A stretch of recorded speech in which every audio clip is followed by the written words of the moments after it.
ما عرفتش كيفاش غادي نبدا، ولكن راه بزاف ما يمكنش. وهادشي اللي وقع ما كيدخلش للعقل. واش بصح حنا في المغرب؟ واش بصح حنا مسلمين؟ المهم نرجعوا للسيناريو ونبداو القصه من الاول. الحكايه غادي تبدا في سنه 2011 بمارتيل، هاد المدينه اللي معروفه بالامن والهدوء ديالها. واحد السيده غادي تنوض وغادي تعيط لخوها، وغادي تفكر في واحد البلان خايب.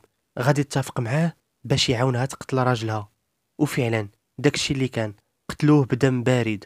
موراها وحلو في الجوته ديالو وما عرفوش اش غادي يديروا بها. ناضوا دفنوه في الكراج ديال الدار بحال حاجه ما واقعه. من بعد وباش ما يشكوش فيها البوليس، ناضت الزوجه ومشات عند البوليس حطات ديكلاراسيون فيها باللي راجلها خرج وما رجعش باش ما يشكوش فيها. وباش زادت كملاتها مشات عند برنامج مختفون ودازت في حلقه كتقلب على راجلها.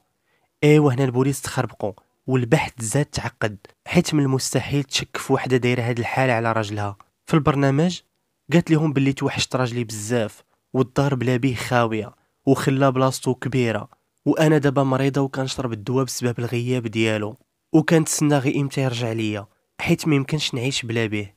المشكل فاش سولوها امتى خرجوا كيفاش، قالت لهم باللي جا عنده واحد بالطوموبيل وهبط وركب معاه، صافي موراها ما بقاش رجع. كتقول هادشي وهو في الواقع راه هي اللي قتلاته ودفناته.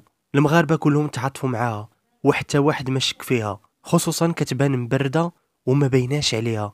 البوليس من جهته تخربقوا وما عرفوا في من يشكوا، خصوصا ان السيد ما عنده حتى عداوه ولا مشكل مع شي واحد، بالعكس كان كلشي كيشكرو في الحي وعمر شي واحد شكا منه.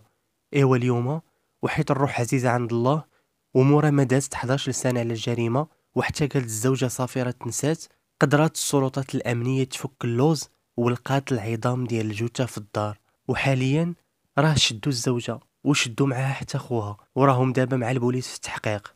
الخلاصه ما بقى الثقه الله يحفظ، وما بقى ما يعجب، ويعيا الانسان ما يفكر كتبقى الروح عزيزه عند الله. المهم شكرا للسلطات القضائيه حيت ما هبطاتش يديها وبقات متبعه الملف حتى فضحهم سيدي ربي. الله يرحم المرحوم في هذا اليوم، وحسبنا الله ونعم الوكيل.